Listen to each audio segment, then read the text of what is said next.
ఆనాడు బంధువులు ఇంటికొస్తే చాలు ఉన్నన్ని రోజులు పండుగే, గుండె నిండుగా సంబురమే. ఆరు బయట నులక మంచంపై పడుకొని కబురులెన్నో చెప్పుకుంటుంటే మనసు నిండుగా సంతోషమే.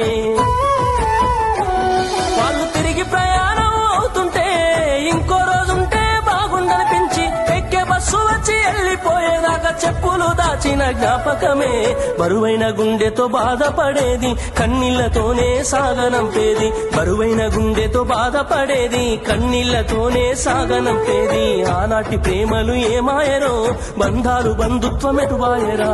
డబ్బు బంధాలే మిగిలేనురో, మనుషులే దూరమయ్యేనురా.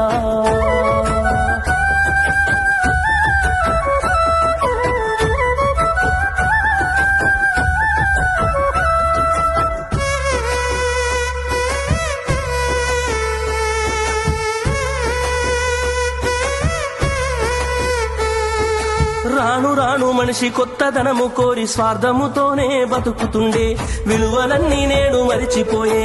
అయిన వాళ్లతో అనుబంధమంటే మొక్కుబడులుగా మారిపోయే, రక్త సంబంధాల ఉనికి మంట గలిసే. ఒకటే ఊరిలో ఉంటున్నా ఏడాదికోసారి కలుసుడాయే, ధనవంతులుగా కొంత మారిపోతే నిరుపేద బంధువుల మరిసిపోయే.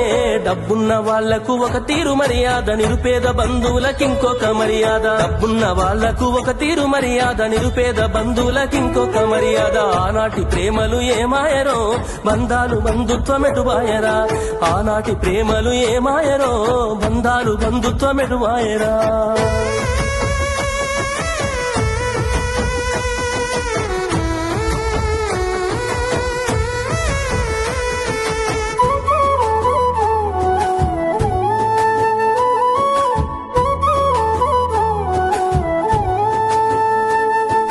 రక్తం పంచుకొని ఒకటే ఇంటిలో జన్మను ఎత్తి కూడా పెరిగిన అన్నదమ్ములైన అక్క చెల్లెళ్ళైన వేడుక ఏదైనా జరిగితే తప్ప కలుసుకోవడం జరగదాయే, మనసారా మాట్లాడుకోరాయే.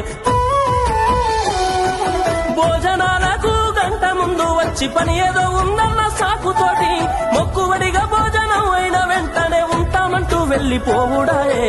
కనతల్లిదండ్రులను పలకరించే తీరిక లేని సంపాదనాయే, కనతల్లిదండ్రులను పలకరించే తీరిక లేని సంపాదనాయే. ఆనాటి ప్రేమలు ఏమాయరో, బంధాలు బంధుత్వం ఎటువాయరా. డబ్బు బంధాలే మిగిలేనురో, మనుషులే దూరమయ్యేనురా.